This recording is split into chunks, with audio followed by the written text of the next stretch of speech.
So now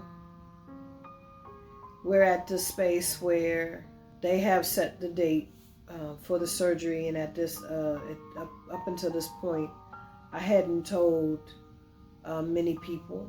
My children knew, my partner, he knew, my mom knew.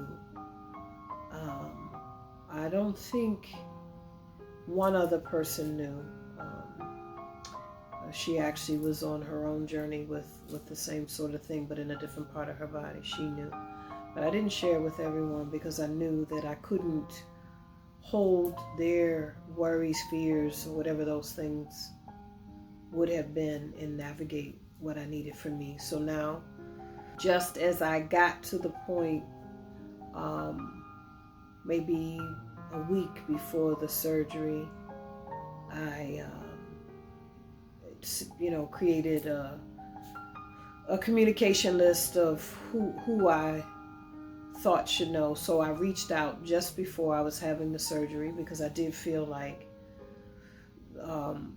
understanding how people process things, that they wouldn't be okay if I wasn't one of the ones, if they weren't one of the ones that I called to let them know that this was going on if something did happen during the surgery. So I made sure that I touched each one of them. I called and talked to them and told them what was going on, and when I was going to have the surgery. And I think I narrowed it down to maybe 3 days before all the calls were made, 3 days before. Then the next 2 days, I just went back into me. So whatever they needed to do for themselves, honoring that they care for me. But again, I can't carry them in there. We come in the world by ourselves, we leave by ourselves. So I'm gonna give you what I need to give you out of respect and honor of who you are, your relationship to me. But after that, I have to do what I have to do to come out of this on the other side. So during the going to the hospital and that whole experience, it was beautiful to see, my children show up, and of course, my partner was so wonderful with all of that. My daughter sent messages to everyone because the hospital that I was in gave updates, and so she sent the updates. So she had a contact list for everybody, which was beautiful. When I came out, we took the picture. I told them I was out of surgery. Then I went back in to cocoon for a week. And then people wanted to come, right? So then I started sharing a little bit more. When I, come out of a week, I'm into 2 weeks post-surgery. And then it starts, right? So I reach to certain friends and tell them. And then I have, people calling me, certain ones calling and crying, and how come you didn't tell me, and why didn't you know? Because you needed somebody that would be there for you, and this and that. And again, while I can understand the sentiment, I don't want this to sound harsh and cruel or anything like that, because I understand that people have emotions. But I was told, you should have told me, because you needed somebody there that would have prayed for you.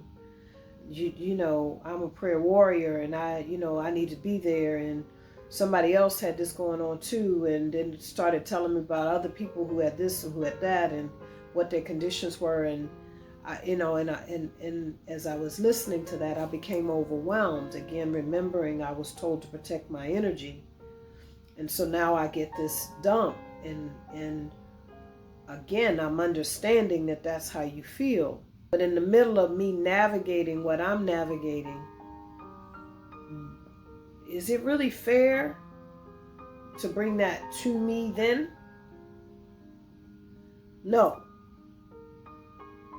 So I end the call, and then I decide I'm going to honor it, because I was told 2 weeks, and I didn't wait the 2 weeks because I was feeling a little some kind of way. But that particular phone call took so much out of me that I said I was not going to violate that, and I had to hold my promises sacred. I had to do what I was told to do, or else that could have consequences. So 2 weeks out, I'm moving, I'm doing. By a month out, because they tell you, oh, it takes your body about 2 weeks to heal, maybe 4 weeks to heal, and then another 2 weeks. So your body does the healing. So that's the 9 inches on the octopus, right? But then you have to rest based on the work that the body did. So the healing that came from the surgery took about 4 weeks. But then about 6 weeks, and they say now you the rest of that 6 to 8 weeks, because you now have to rest from the healing that your body just did. So I'm doing that and honoring that. And then when I got on the other side of that 6-8 weeks, then the few folks that, so word is now getting out, it's spreading, and like you're a survivor, and then they're talking about different programs, and you know what I mean. So, which I get, there are a lot of survivors, cancer survivors, and things like that. So, I said, well, yeah, but my guidance is not to talk about it again. And so then I say, okay, then what are you doing now? As I'm sharing it. And this was the message that I got. Right, and this is, again, I'm bringing things forward from years of coaching, counseling. When we identify with something, so my illness, my sickness, my this, my medicine, my this, my that, we're owning that, right?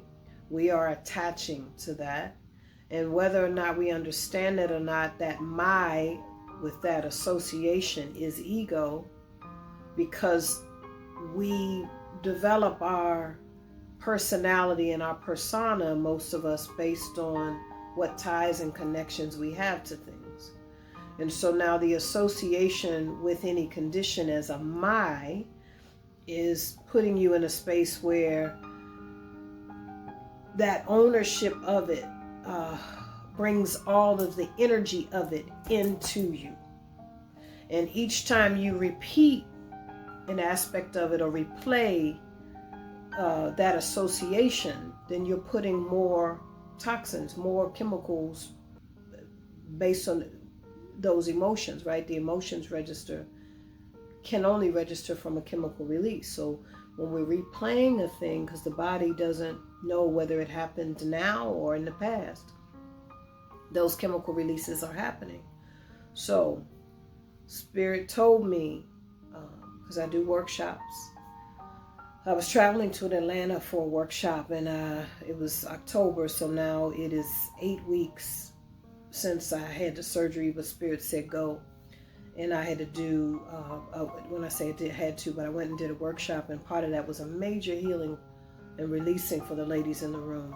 There were 15 women, and it was the first time I'd had a session like that where everybody was releasing major drama in this session. Very, very, very powerful, and a bit draining, because I was 8 weeks out of a surgery, but I was able to do that, and I had a wonderful person there to support me and hold the space.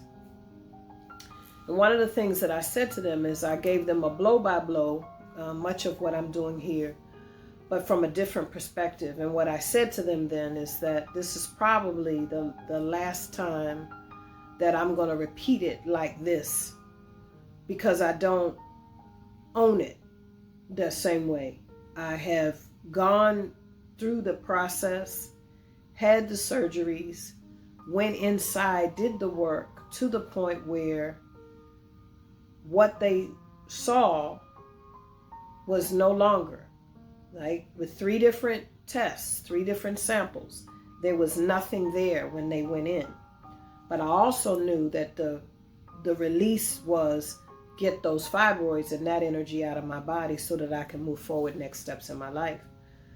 And so I decided I won't tell the story as my condition anymore.